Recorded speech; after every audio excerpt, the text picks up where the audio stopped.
నమస్తే, welcome to BCN news. నేను విజయలక్ష్మి. ముందుగా ముఖ్యాంశాలు. వైసీపీ మాజీ ఎమ్మెల్యే కేతిరెడ్డిపై మంత్రి సత్యకుమార్ యాదవ్ ఆగ్రహం. కూటమి కార్యకర్తలకు గుండు సూది గుచ్చాలని చూసినా గుణపాలు దిగుతాయని హెచ్చరిక. చంద్రబాబు, లోకేష్ లో అవినీతి సొమ్ముతో విదేశాల్లో జల్సాలు చేస్తూ పెట్టుబడులకు వెళ్లినట్టు ప్రచారం చేసుకుంటున్నారు. వైసీపీ ఎమ్మెల్యే తాటిపత్తి చంద్రశేఖర్ విమర్శలు.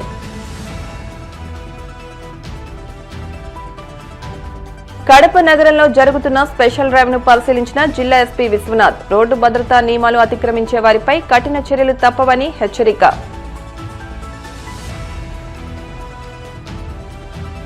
జనం బాటా కార్యక్రమాన్ని ప్రారంభించిన తెలంగాణ జాగృతి అధ్యక్షురాలు కల్వకుంట్ల కవిత. గన్ పార్క్ లోని అమరవీరుల స్తూపం వద్ద నివాళులు. వైసీపీ మాజీ ఎమ్మెల్యే కేతిరెడ్డి వెంకట్రామరెడ్డి ఇటీవల చేసిన 3.0 వ్యాఖ్యలపై మంత్రి సత్యకుమార్ యాదవ్ తీవ్రంగా స్పందించారు. కేతిరెడ్డికి ఆయన సీరియస్ హెచ్చరిక జారీ చేశారు. కూటమి కార్యకర్తలకు హాని కలిగించే ప్రయత్నాలు చేస్తే సహించేది లేదని స్పష్టం చేశారు. కూటమి కార్యకర్తలకు గుండుసూది గుచ్చాలని చూసినా గుణపాలు దిగుతాయని హెచ్చరించారు. ప్రస్తుతానికి మౌనంగా ఉన్నామని, ఇలాగే మాట్లాడితే ఉపేక్షించే పరిస్థితి ఉండదని అన్నారు. అధికారాన్ని అడ్డుపెట్టుకుని ఏదైనా చేస్తే ఎవరూ ఊళ్ళో ఉండలేరని సూటిగా చెప్పారు. మీకు అధికారం కావాలేమో కానీ మాకు అది కూడా అవసరం లేదని అన్నారు. ప్రజల జోలికొస్తే మాత్రం చూస్తూ ఊరుకోమని సత్యకుమార్ హెచ్చరించారు. వైసీపీ నేతల తాటాకు చప్పళ్లకు భయపడేది లేదని తేల్చి చెప్పారు. ప్రతి ఎకరానికి సాగునీరు అందించే ప్రయత్నం చేస్తాం. రాబోయే రోజుల్లో పూర్తిగా గతంలో జల్ జీవన్ మిషన్ ద్వారా ఇంటింటికి నీరు అందించాలని ఒక సంబంధ లక్ష్యంతో కేంద్ర ప్రభుత్వం ఒక పథకాన్ని ప్రారంభిస్తే 5 సంవత్సరాల పాటు ఆ పథకాన్ని నిర్వీర్యం చేసి ఇంటింటికి కుళాయి ద్వారా సురక్షితమైన నీరు అందించి ఆ కుటుంబ ఆరోగ్య సంరక్షణ చేపట్టాల్సిన బాధ్యత గతంలో ముఖ్యమంత్రి విస్మరిస్తే ఇక్కడ ఉన్నోళ్ళు చెప్పాలా ఏమన్నా వాళ్ళ గురించి? పూర్తిగా విస్మరించారు. ఇప్పుడు ఏం మాట్లాడుతున్నారా? ఓడిపోయిన తర్వాత మనం వాళ్ళు ఓడిపోయి 16 నెలలు అయింది. ఇప్పుడు అంటున్నారు 2 ఏళ్ళు అయిపోయింది, వీళ్ళకి 2 సంవత్సరాలు అయిందంట. 16 నెలల లెక్కలు కూడా బాగా వీక్ ఉన్నట్టుంది. ఆ నాయకుడేమో మేము రప్ప అంటారు. ఇక్కడేమో మేము 3.0 చూస్తాం. ఎవరికి దీపావళి ఉండదు, ఎవరికి దసరా ఉండదు, ఎవరికి ఉగాది ఉండదు అని చెప్పి ఎవరి మీద మీరు 3.0 చూపిస్తారయ్యా? ఎవరి మీద మీరు భయం కల్పించేలాగా పనిచేస్తారు? మీకు వ్యతిరేకంగా ఓట్లేసిన ప్రజల మీదనా? ఇట్లాంటి తాటాకు చెప్పులు చేస్తే పోనీలేని ఊరికే చూస్తా ఉన్నాం. ఇదే రకంగా మాట్లాడతాం, ప్రజలకు నష్టం చేస్తాం, కూటమి కార్యకర్తల గురించి మాట్లాడతామంటే తాట ఒలుస్తామనే విషయాన్ని గుర్తుపెట్టుకోవాలి. మేము అధికారాన్ని అడ్డం పెట్టుకుని చేయాలంటే ఒక్కడు కూడా ఊర్లో ఉండేవాడు కాదు, ఒక్కడు కూడా నిధుల్లో తిరిగేవాడు కాదు. ఆ పని ఎందుకు చేయలేదంటే ప్రజాస్వామ్యం మీద, రాజ్యాంగం మీద గౌరవం ఉన్న వ్యక్తులం కాబట్టి చేయట్లా. అధికారం ఉన్నా అధికారం లేకుండా తాట తీయడానికి రెడీగా ఉంటామని మీరు అధికారం వస్తే మేము చేసి చూపిస్తామని చూపిస్తున్నారు. మాకు అధికారంతో అవసరం లేదు. తప్పు చేసిన వాడికి తాట తీయడం మాకు తెలుసు, ఏ రకంగా తీయాలో తెలుసు. ప్రజలకు వ్యతిరేకంగా మాట్లాడినా, ప్రజలకు ఏదన్నా ఆటంకం కలిగించినా, ప్రజలకు ఎవరికైనా నష్టం కలిగించాలని ప్రయత్నం చేసినా, ఏ కూటమి కార్యకర్తకైనా సూదితో గుచ్చాలని చూసినా పునాదులు కదిలిపోతాయనే విషయాన్ని గుర్తుపెట్టుకోవాలి. మాకు ధర్మవరం కాదు, ఎక్కడా తిరగనీ కూడా చేయగలను నేను. నువ్వు బెంగళూరు తిరగనీ కూడా చేయగలను, హైదరాబాద్ తిరగనీ కూడా చేయగలను.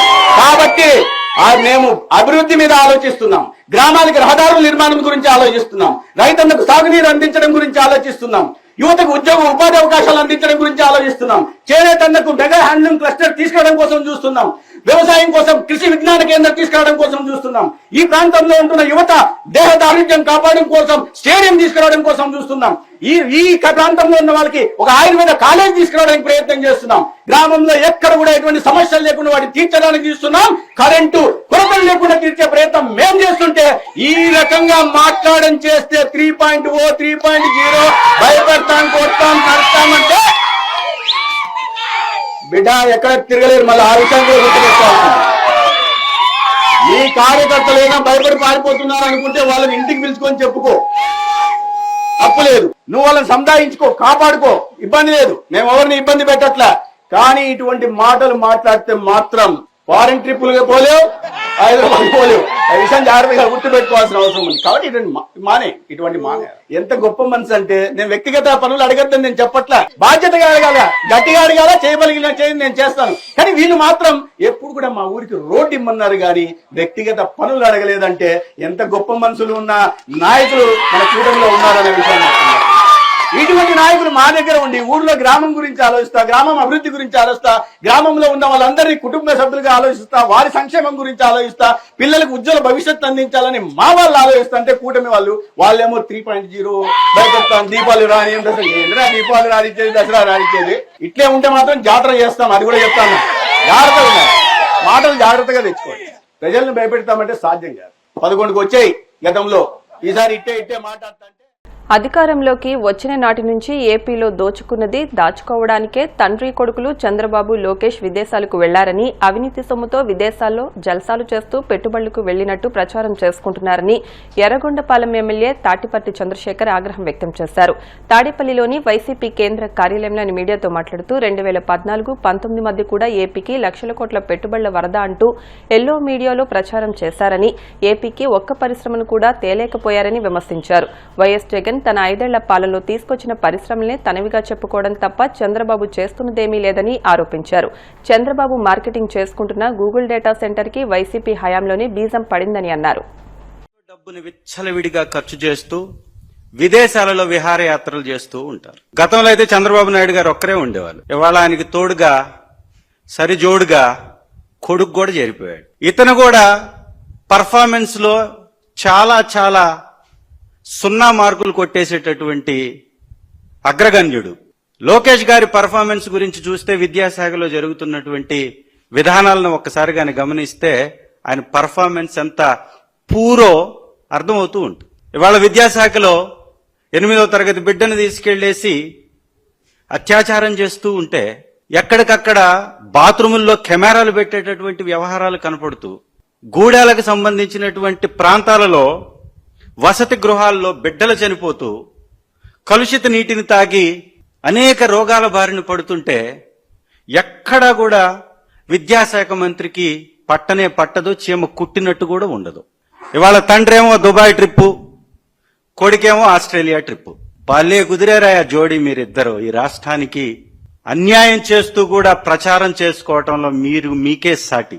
ఒకసారి చంద్రబాబు నాయుడు గారి చరిత్రను గాని చూస్తే గతంలో అనేక సందర్భాల్లో ఆయన మాట్లాడినటువంటి మాటలు ఈ రాష్ట్రానికి పెట్టుబడుల వరదను ప్రవహిస్తున్నట్టుగా, తీసుకొచ్చేస్తున్నట్టుగా, ఆయన బినామీ పత్రికల్లో వచ్చినటువంటి వార్తలు గాని, ఆయన మాట్లాడినటువంటి మాటలు గాని, ఆయన అనేక సందర్భాల్లో చేసినటువంటి పర్యటనలు గాని ఒక్కసారి గాని గమనించినట్లయితే 2014 నుంచి 19 మధ్య దాదాపు 150 కంపెనీలు ఈ రాష్ట్రానికి వచ్చేస్తున్నాయని, ఏవియేషన్ హబ్ గా ఆంధ్ర మారిపోతుందని, ఈ రాష్ట్రంలో పెట్టుబడులు పెట్టడానికి ప్రపంచ ప్రఖ్యాత సంస్థలు క్యూ కడుతున్నాయని, ఇక్కడికి ఒలింపిక్స్ ని తీసుకొచ్చేసి నిర్వహిస్తానని, నోబెల్ బహుమతుల్ని వచ్చే విధంగా పిల్లల్ని ట్రైన్ చేస్తానని, బ్యాడ్మింటన్ క్రికెటర్ కి నోబెల్ ఇస్తానని, అంటే ఈయన మాట్లాడినటువంటి మాటలు గాని ఒక్కసారి మనం గమనిస్తే ప్రచారంలో ఎంత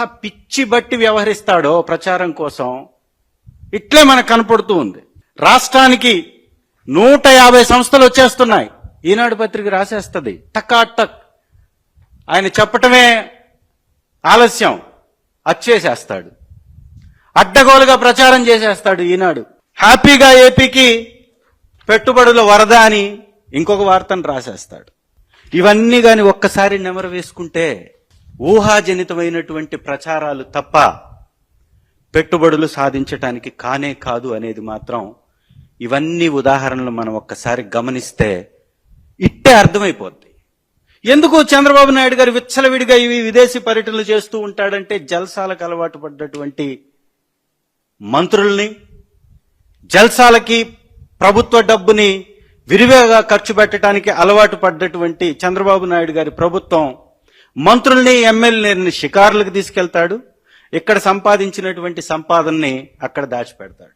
అనేక సందర్భాల్లో మనం విన్నాం, సింగపూర్లో హోటళ్లు ఉన్నాయని, పెట్టుబడులు ఉన్నాయని, చంద్రబాబు గారికి సంబంధించినటువంటి అనేక పెట్టుబడులు ఇతరత్ర దేశాల్లో కూడా పెట్టుబడులు ఉన్నాయని మనం విన్నాం, చూసాం. ఈ రోజు కూడా గూగుల్లో కొడితే అనేక వార్తలు వస్తాయి, కుప్పలు తెప్పలుగా ఇబ్బడి ముబ్బడిగా వస్తాయి. ఎందుకు చంద్రబాబు నాయుడు గారు ఈ విహారయాత్రలు, విదేశీ పర్యటనలు అంటే పెట్టుబడుల కోసం కాదు సుమి, కేవలం దోచిన డబ్బుని దాచుకోవడానికి. ఈ 16 నెలల కాలంలో ఈ రాష్ట్రంలో వచ్చినటువంటి అడ్డగోలు అవినీతి సొమ్ముని భద్రంగా స్పెషల్ ఫ్లైట్లలో తీసుకెళ్లి దాచిపెట్టుకొని రావడానికే వారి యొక్క విదేశీ పర్యటనలు తప్ప ఇంకొకటి కానే కాదు. ఇది వాస్తవం, నిజం. రోడ్డు భద్రతా నియమాలు అతిక్రమించే వారిపై కఠిన చర్యలు చేపట్టామని కడప జిల్లా ఎస్పీ షెల్కే నచికేత్ విశ్వనాథ్ పేర్కొన్నారు. కడప నగరంలోని 7 రోడ్ల కూడలి, Krishna circle, Apsara circle, Ambedkar circle, ITI circle, Utukuru సర్కిల్లో జరుగుతున్న స్పెషల్ డ్రైవ్ ను ఎస్పీ పరిశీలించారు. ఈ సందర్భంగా ఆయన మీడియాతో మాట్లాడుతూ 2024 సంవత్సరంలో 296 మంది రోడ్డు ప్రమాదాల వల్ల మరణించారని, ఈ ఏడాది ఇప్పటి వరకు 276 మంది మరణించడం జరిగిందన్నారు. ఈ క్రమంలో మైనర్ డ్రైవింగ్, హెల్మెట్ లేకుండా డ్రైవింగ్ చేయడం, రికార్డు లేని వాహనాలు, కంపెనీ ఫిట్టింగ్ సైలెన్సర్లు కాకుండా ఇతర సైలెన్సర్లను వాడకంపై కఠిన చర్యలు చేపట్టామన్నారు. అనధికారికంగా సైరన్లను వాడేవారిపై, వివిధ శాఖల పేరుతో నకిలీ నెంబర్ ప్లేట్లు కలిగి ఉన్న వారిపై, drunk and driving, overloading, అతివేగంగా నడిపే వాహనాలపై ఉపేక్షించేది లేదన్నారు. స్టంట్స్ పేరుతో బైక్స్ పై రీల్స్ చేస్తే తాట తీస్తామని హెచ్చరించారు. ఈరోజు మొత్తం కడప జిల్లాలో అన్ని చోట ఆల్ పోలీస్ స్టేషన్ ఏరియాస్ ఈ రోడ్ సేఫ్టీ ఎన్ఫోర్స్మెంట్ చేయడం జరిగింది. క్లియర్ ఇన్స్ట్రక్షన్స్ ఉన్నాయి. Road safety violations, wrong way driving ఉండొచ్చు, అండర్ ఏజ్ డ్రైవింగ్ ఉండొచ్చు, ఓవర్లోడింగ్ ఉండొచ్చు, డ్రంక్ అండ్ డ్రైవింగ్ ఉండొచ్చు. స్ట్రిక్ట్ ఎన్ఫోర్స్మెంట్ చేస్తున్నాము. వెహికల్ సీజర్స్ చేస్తున్నాము. సీరియస్ ఆఫెన్స్ ఉంటే ఎఫ్ఐఆర్ కూడా మేము రిజిస్టర్ చేస్తాము. ఈరోజు ఇప్పుడు మీరు చూస్తే నిన్న కూడా చూసారు, మన దగ్గర పక్కన జిల్లాలో ఎంత పెద్ద ఇన్సిడెంట్ జరిగింది. కొంతమంది ప్రిలిమినరీ ఇన్ఫర్మేషన్ వస్తూ ఉంది, రోడ్ డిసిప్లిన్, రోడ్ యాక్సిడెంట్ వల్ల ఎంత ప్రమాదం జరిగింది. కడపలో కూడా మీరు చూస్తే డిసిప్లిన్ కొంచెం తక్కువ ఉంది. పోలీస్ సైడ్ నుంచి మనం మ్యాక్సిమం ఎన్ఫోర్స్మెంట్ చేస్తాము. కానీ నా అపీల్ అంటే అందరికీ సిటిజన్స్ కొంచెం డిసిప్లిన్గా రాంగ్ వేలో వెళ్ళడం కొంచెం ఆపాలి. తర్వాత ఈ పార్కింగ్ చేస్తున్నప్పుడు రోడ్ మీద పార్క్ చేసి వెళ్ళిపోవడం, అంతా దారి బ్లాక్ చేయడం, వేరే వాళ్ళ సిటిజన్స్కి ఇన్కన్వీనియన్స్ చేయడం, ఈ డిసిప్లిన్గా కొంచెం అందరూ చేస్తే చాలా వరకు సిచ్యువేషన్ ఇంప్రూవ్ అవుతుంది. ఈ రోడ్ సేఫ్టీ ఇంపార్టెంట్. ఎందుకంటే మీరు చూస్తే కడపలో 2024లో 296 డెత్స్, 296 వ్యక్తి వెళ్ళిపోయారు ఫర్ ట్రాఫిక్ రోడ్ యాక్సిడెంట్స్. ఈ సంవత్సరంలో దిస్ ఇయర్ ఈ నెల వరకు 276, ఆల్రెడీ 276 డెత్స్ ఉన్నాయి. సో ఈ మన అందరికీ కలెక్టివ్ రెస్పాన్సిబిలిటీ ఉంది. అన్ని డిపార్ట్మెంట్స్ కూడా మేము కోఆర్డినేట్ చేస్తున్నాము. కానీ నా sincere appeal to citizens of Kadapa, me traffic సంబంధించి, పార్కింగ్ సంబంధించి రూల్ ఫాలో చేయడం, హెల్మెట్ వాడడం, పార్కింగ్ డిసిప్లిన్ చేయడం, మీరు అందరూ పోలీస్ డిపార్ట్మెంట్కి, అడ్మినిస్ట్రేషన్కి కోఆపరేట్ చేస్తే ఈ సిచ్యువేషన్ చాలా వరకు మేము ఇంప్రూవ్ చేయగలుగుతాం. వీళ్ళ వెహికల్స్ సేజ్ చేయడం జరుగుతుంది. వీళ్ళ పేరెంట్స్తో పాటు పోలీస్ స్టేషన్స్ రావాలి, ఫైన్ పే చేయాలి. ఏదో ఒక సీనియర్ ఆఫెన్స్ సీరియస్ ఉంటే మేము పేరెంట్స్ మీద కూడా యాక్షన్ తీసుకోవడం జరుగుతుంది. కల్తీ మద్యం నివారించేందుకు రాష్ట్ర ప్రభుత్వం మద్యం బాటిళ్లపై క్యూఆర్ కోడ్ విధానం తీసుకొచ్చిందని కడప జిల్లా ప్రొద్దుటూరు ఎమ్మెల్యే వరదరాసులరెడ్డి తెలిపారు. మద్యం కొనుగోలు చేసిన తర్వాత బాటిళ్లపై ఉన్న క్యూఆర్ కోడ్ స్కాన్ చేస్తే ఆ మద్యం నకిలీదా లేక నిజమైందా అనేది ప్రజలు తెలుసుకోవచ్చని అన్నారు. ఈ విధానం గురించి ప్రజల అవగాహన పెంచేందుకు విస్తృత ప్రచారం కల్పిస్తున్నామన్నారు. ఎక్సైజ్ శాఖ కూడా మద్యం షాపులపై నిరంతర పర్యవేక్షణ చేయాలని, ప్రభుత్వ నిబంధన ప్రకారం మద్యం షాపుల నిర్వహణ, అమ్మకాలు జరపాలని ఆయన సూచించారు. స్వచ్ఛమైన మద్యం రాష్ట్రము ప్రభుత్వం అందిస్తూ ఉండబడినప్పటికీ కూడా ఆ స్వచ్ఛమైన మద్యాన్ని కొనుగోలుదారునికి ఇవ్వలేదన్న దాని మీద కోడ్ పెట్టింది, క్యూఆర్ కోడ్ అని. ఆ క్యూఆర్ కోడ్ ప్రతి బాటిల్ మీద ఉంటుంది. ఆ క్యూఆర్ కోడ్ అనే కోడ్ ప్రభుత్వం ఏర్పాటు చేసిన కోడ్ ప్రతి బాటిల్ మీద ఉంటుంది. అది పబ్లిక్ అవేర్నెస్ చేయండి, తాగే వాళ్ళందరికీ పోయి తెలియజేసి ఈ క్యూఆర్ కోడ్ చూసుకున్న తర్వాతనే, మీరు సెల్ ఫోన్లో చూసుకున్న తర్వాతనే మీరు కొనుగోలు చేయండి అనేది ప్రభుత్వం నుంచి మాకు వచ్చిన, పార్టీ నుంచి వచ్చిన విషయం. అయితే ఈ క్యూఆర్ కోడ్ అనేది మేము ఎంతవరకు ఎక్సైజ్ వాళ్ళను పిలిపించి మాట్లాడితే, మేము కూడా అందరికీ కరపత్రాలు పంచినారు. వాళ్ళు కరపత్రాలు కూడా చేస్తున్నారు. నన్ను అడిగింటే ఒక మైక్ పెట్టి అందరికీ తెలియజేయండి అని కూడా చెప్పినాం. క్యూఆర్ కోడ్ అంటే చాలా మంది గ్రామీణ ప్రాంతాల వాళ్ళకి తెలియదు. ఏది తీసుకుపోయి ఇస్తే అది కొనుక్కొని తాగుతుంటారే తప్పక వాళ్ళకి తెలియదని చెప్పినాం. పట్టణ ప్రాంతాల్లో కూడా చాలామందికి తెలియదు. ఇప్పుడు మిల్లుల్లో పనిచేసే వాళ్ళకి కానీ, అమ్మాయిలు పనిచేసే వాళ్ళకి కానీ, రిక్షాలలో పనిచేసే వాళ్ళకి కానీ, ఆటోల వాళ్ళకు పనిచేసే వాళ్ళకి కానీ క్యూఆర్ కోడ్ అనేది తెలియదు. కాబట్టి దీంట్లో అవేర్నెస్ కల్పించి కల్తీ మద్యం లేకుండా పూర్తిగా గవర్నమెంట్ సప్లై చేసే మద్యాన్ని బ్రాందీ షాపుల్లో అమ్మాలనే ఒక ప్రభుత్వ నిర్ణయం మేరకు ఈ క్యూఆర్ కోడ్ ఏర్పాటు చేయడం జరిగింది. కానీ ఇప్పటికే మన ప్రాంతాలలో కొంత గోవా మద్యం తీసుకొని వచ్చి అమ్ముతున్నారు. మరి ఉదయం 10 గంటలకే తెరచాల్సిన బ్రాంచీ షాపులు 6 గంటలకే తెలుస్తున్నారు. ఇవన్నీ కూడా చాలా చట్టాన్ని ఉల్లంఘించి అందరూ నడుచుకోవడం జరుగుతుంది. కాబట్టి క్యూఆర్ కోడ్ అనేది మనం అందరినీ ప్రజలకందరికీ తెలియజేసి, ఈ క్యూఆర్ కోడ్ ఉంటేనే మీరు బాటలు కొనాలా, క్యూఆర్ కోడ్ లేనప్పుడు వెంటనే మీరు ప్రభుత్వ అధికారులకు తెలియజేయాలని మా పార్టీ నుంచి వచ్చిన ఆదేశాలు. కాబట్టి ఈ మద్యం షాపుల్లో ఉండబడిన ప్రతి మద్యాన్ని, ప్రతి బాటిల్ను ఎక్సైజ్ డిపార్ట్మెంట్ వాళ్ళు చూసి అవన్నీ దాని మీద క్యూఆర్ కోడ్ ఉన్నటి మాత్రమే షాపుల్లో ఉండి అమ్మించే పరిస్థితి పెట్టాలి తప్పక, గ్రామీణ ప్రాంతాల్లో మన టౌన్లలో ఉండబడిన కొంతమంది చదువురాని వాళ్ళందరూ సెల్ ఫోన్లలో వస్తే మాట్లాడే వాళ్ళే ఉండరు తప్పక చాలా వరకు దాని కోడ్ను తెలుసుకునే పరిస్థితి ఉండబడిన వాళ్ళు చాలామంది లేరు. కాబట్టి ప్రభుత్వం ప్రతి ఒక్కరికి కూడా ప్రజలందరికీ మంచి మద్యం అందించాలా, క్వాలిటీ మద్యం అందించాలా, క్వాలిటీ మద్యాన్ని సప్లై చేసి గతంలో జగన్మోహన్ రెడ్డి ప్రభుత్వంలో జరిపినటువంటి కల్తీ మద్యాన్ని అందుబాటు చేసి ప్రజల యొక్క ఆరోగ్య పరిస్థితులను దెబ్బతీయాలనే ఉద్దేశం నుంచి ఈ గతం ప్రభుత్వం మాదిరి లేకుండా నికారసైన లిక్కరు, మంచి లిక్కర్ను కంపెనీలలో తయారు చేసిన లిక్కర్నే ఈ షాపులకు అందించి ఇది ప్రజలు వినియోగించుకోవాలని చెప్పడం జరుగుతుంది. దాంట్లో అక్కడికి కొంత కల్తీ మద్యము చిత్తూరులో కానీ, కొంత ఉత్తరాది రాష్ట్రాల్లో కానీ కొంత కల్తీ మద్యం తయారు చేసి అమ్మడం జరుగుతుంది. కాబట్టి ఆ కల్తీ మద్యం అనేది లేకుండా క్యూఆర్ కోడ్ పెడితే, కోడ్ అనేది ఒక ప్రభుత్వానికి దానికి సంబంధించిన కోడ్ ఉంటుంది. ఆ యాప్ చూసుకొని మనం క్యూఆర్ కోడ్ చూసుకొని కొనుక్కోవాలనేది ఉద్దేశం. ఈ కల్తీ మద్యానికి ఆస్కారం లేకుండా ఉండాలనే ఒక మంచి ఉద్దేశంతో ప్రభుత్వం ఈ క్యూఆర్ కోడ్ను పెట్టి, ఇది నాణ్యత కలిగిన మద్యాన్ని ప్రభుత్వం సప్లై చేస్తుంది. కాబట్టి ఆ సప్లై చేసిన మద్యాన్ని ప్రజలు వినియోగించుకోవాలా, ఎక్కడ కూడా కల్తీ మద్యం లేకుండా ఉండాలనే ఒక ప్రభుత్వ ఉద్దేశంతో ఈ క్యూఆర్ కోడ్ను ఏర్పాటు చేయడం జరిగింది. ఇప్పుడు కాసేపు ప్రకటనలు.